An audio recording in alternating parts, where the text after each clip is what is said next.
You're listening to Psych to Parent, where we turn brain science into tiny wins at home. I'm Dr. Amy, your not-so-typical school psychologist, mom of two, and endurance athlete. I love a good data set and a diagnostic manual. But I also forget permission slips, overthink IEP emails, and occasionally replay the moment I snapped at my kids in the car. In other words, I'm in the messy middle with you, not above it. This show is for parents of big feeling, big thinking kids who are tired of vague advice and Pinterest perfect behavior charts.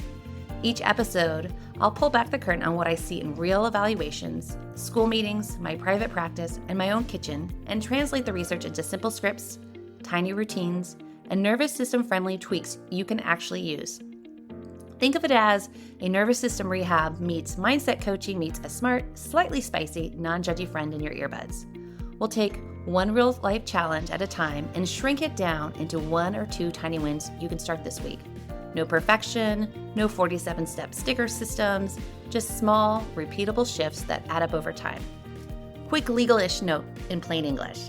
This podcast is for education and support. It's not therapy, it does not create a clinical relationship, and it's not a substitute for personalized medical or mental health advice. If you're worried about your child's safety or mental health, or your own, please reach out to a trusted professional. Okay, deep breath, drop your shoulders. You're not behind and you're not alone.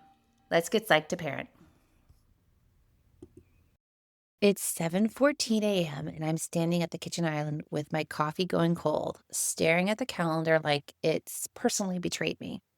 One kid is in pajamas, one shoe on, doing that slow motion, I can't find my sweatshirt spiral, even though the sweatshirt is literally on the back of the chair. My partner walks in and goes, "So who's taking who where?" And I snap. I don't know because apparently I'm the only one who cares if we're on time. My kid whips around and yells, "Stop talking about me like I'm a problem." Then they slam the pantry doors so hard the granola bars shake.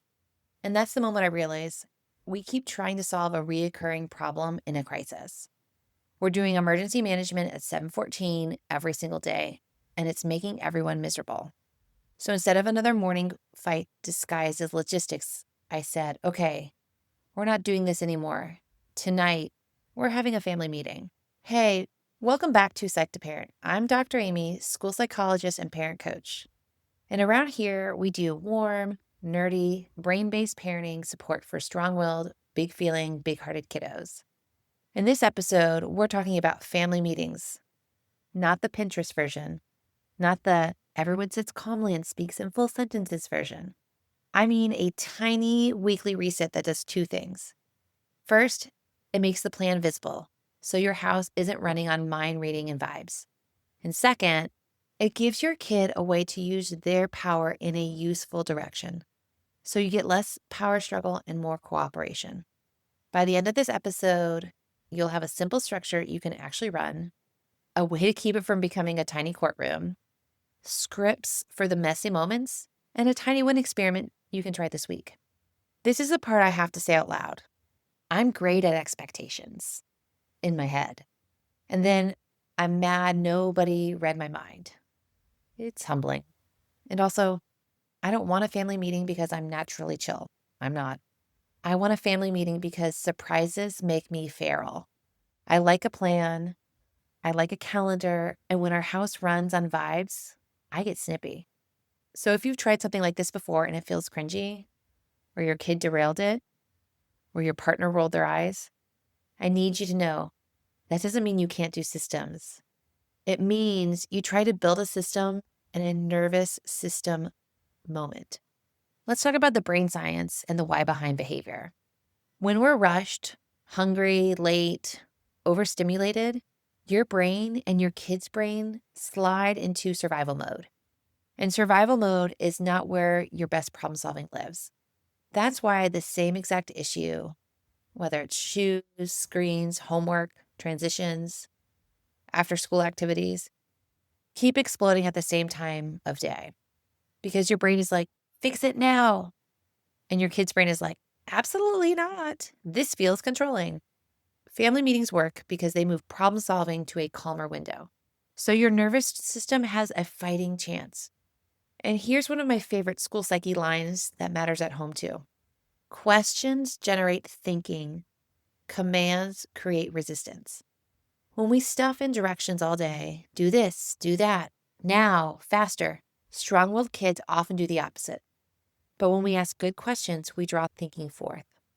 So a family meeting is basically, how do we stop shouting instructions into a hurricane and instead build a plan together when the air is calmer? Here's a little school psych in your back pocket. Here's my school psychology lens. In schools, when a kid is struggling and a team is doing this well, we don't start with, what's wrong with you? Why can't you just behave? We start with, what's the pattern? What's the skill demand? What supports make this doable? And what can we try for a short period, then adjust? That's a family meeting. It's not a moral trial. It's not a punishment meeting. It's not, let's talk about everything you did wrong this week. It's a tiny problem-solving team meeting in your living room. And when you look at behavior through that lens, you stop treating every blow up like a character flaw. You start seeing it like data. When does this happen? What is the transition? What's the load? What's the bottleneck? Because behavior usually makes sense in context. So if your child melts down during transitions, maybe they get rigid, refuse, stall, it's often not defiance. It's, this is too much, too fast, too unclear, and their nervous system protects them the only way it knows how to. And one more school psych trick that helps families a ton. Think ABC in parent words. A is what happened right before. Tight turnaround, maybe they're hungry, the steps weren't clear. B, what do we see? Snapping, stalling, slamming, refusing, throwing shoes. C, what happens next? What happens after? Everybody scrambles, the task might get delayed, there's an attention spike. Then you match a support to the skill. At school, that might be a visual schedule. At home, it might be a checklist and a gear station. Same brain, different building. If you want to translate this for school, because trying to make home and school feel like two different planets, here's the bridge. Family meetings are basically executive function and collaboration practice. Planning, organizing, shifting gear, coping with transitions, repairing after conflict. So, if your child falls apart after school or before practice, you can say something like this to the teacher, the counselor, or coach. We've noticed transitions are a bottleneck, especially at the end of the day for our family. We're trying a simple family meeting plan with a checklist and a short routine so the steps are visible. If you notice patterns at school around the last 20 minutes, fatigue, missing items, emotional spikes, I'd love to compare so we're supporting the same skills in both settings. That's partnership language. Calm, clear, not a novel. Now let's get super practical and talk about what this looks like in real life. Here's my gentle hot take.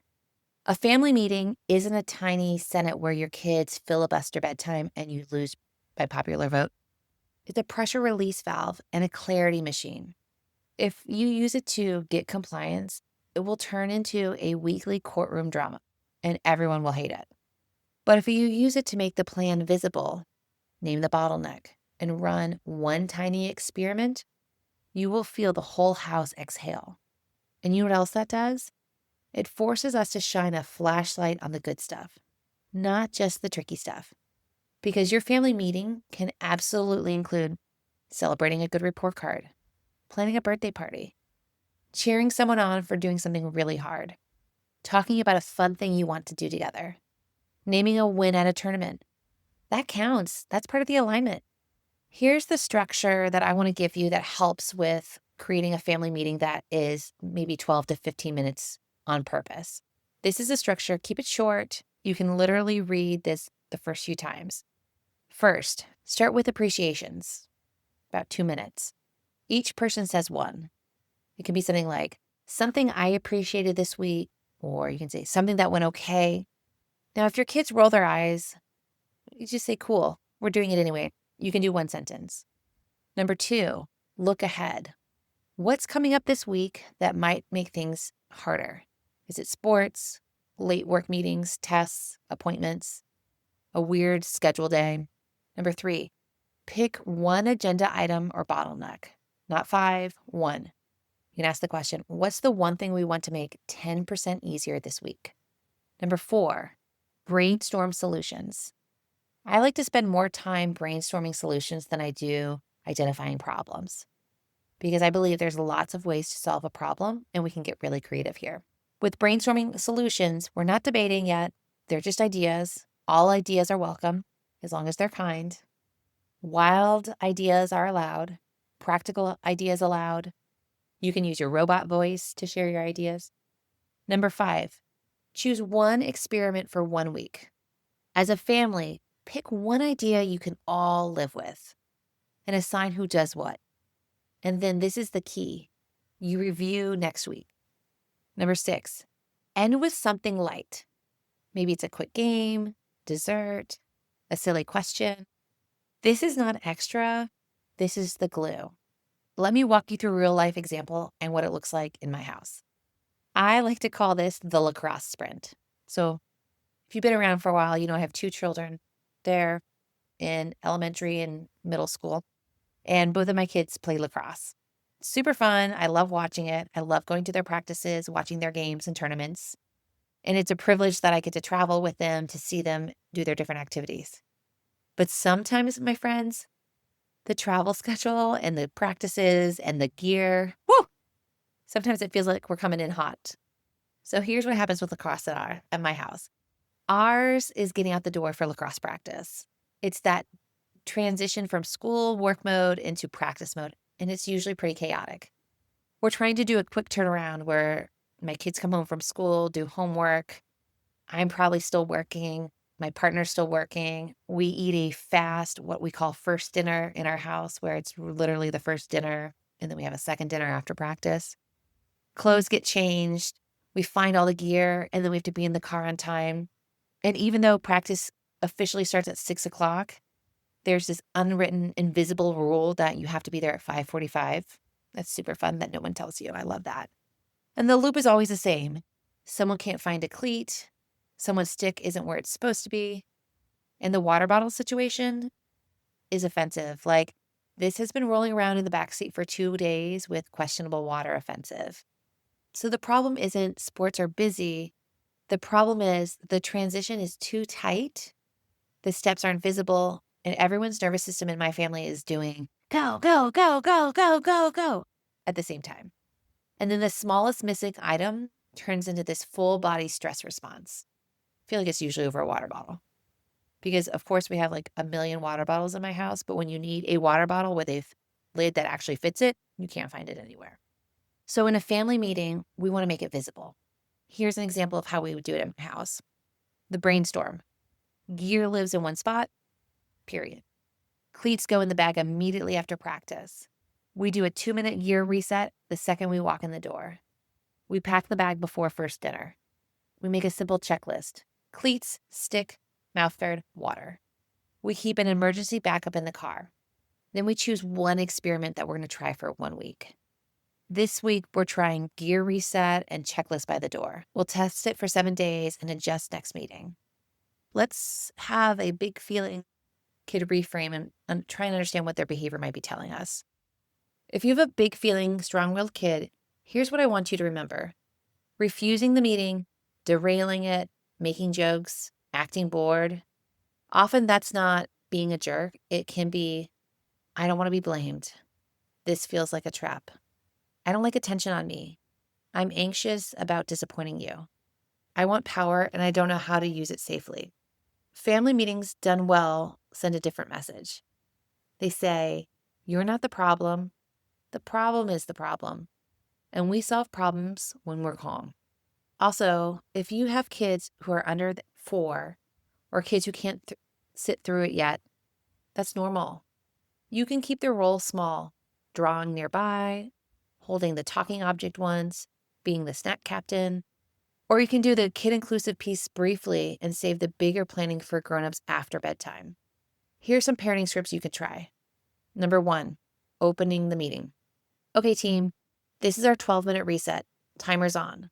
We're starting with appreciations, then we're picking one thing to make easier this week. Script number 2, if your kid refuses. You don't have to talk. You can sit with us and listen, or you can draw while we talk. You're still on this team. Script number 3, brainstorm rules so we prevent courtroom vibes. For the next 2 minutes, all ideas go on the list. No arguing, no judging, no debating. We're collecting options. Script number 4, for if it turns into parent debate. Pause. This is a grown-up disagreement. We're going to table it and do a 2-minute huddle later. Let's get back to the agenda. And something too, I think you can even say to your kids is like, we're not doing closing arguments at the kitchen table tonight. Let's talk tiny wins that you can try this week. Tiny win number 1, put a sheet of paper on the fridge titled agenda and add problems there during the week so they don't explode at 7:14 in the morning. Tiny win number 2, run one 12-minute meeting this week, even if it's awkward, and time it on purpose. Tiny win number 3, choose one bottleneck, like my example, the lacrosse sprint, and pick a 1-week experiment to test. Tiny win number 4, use one structure tool. Maybe it's a talking object, so that's the person who can talk, or jobs for the family meeting, like timekeeper, note taker, idea collector. Tiny win number 5, end with a 2-minute fun closer so your kid's nervous system remembers we're okay. Pick one tiny win, one is enough. And here's a question for you to think about with this episode. Where in our house are we trying to solve a predictable problem in a crisis? And what would change if we solved it once a week when we're calm? If this episode helped you put words to that "I'm mad, nobody read my mind" feeling, come join my Tiny Wins email list. It's where I send the practical scripts and small resets that actually work in real life. And check the show notes if you're interested in the big feeling decoder. I'm really honored to be one of the people cheering you on as you parent your strong-willed, big feeling kiddo, especially in that very specific window of time where the socks are off, the water bottle has disappeared into another dimension, and somehow it's still your job to be calm about it. Like, okay, we'll keep making the homeschool puzzle less mysterious together, one better question at a time. You're not behind, you're building a partnership, and you're building skills, yours and theirs, one small, doable step at a time. Thank you for hanging out with me on Psych to Parent. I'm Dr. Amy, your not-so-typical school psychologist, and I'm genuinely glad you're here doing this work instead of quietly white-knuckling it and blaming yourself. Your tiny win from today's episode is simple. Do not overhaul your entire parenting style. Pick one idea, one sentence, or one tiny shift and try it in a low-stakes moment this week. Then notice what changes, even if it is just by 1%.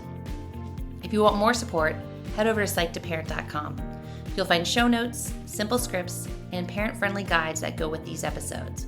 While you're there, make sure you join the Tiny Wins mailing list so you get weekly brain-based tips, real-life examples from my work with families, and first dibs on new workshops and resources. It's the easiest way for us to stay connected beyond the podcast. If this podcast was helpful, it really does matter when you tap follow or subscribe. Leave a quick review or text it to a friend who is parenting a big feeling, big-hearted kid too. This podcast is for education and encouragement. It is not therapy, and it's not a substitute for individualized care. If you're worried about your child or yourself, please reach out to a trusted professional in your area. You are not behind. You are not broken. You are building something new, one tiny win at a time. I'll see you in the next episode, probably with a cold coffee in hand, cheering you on.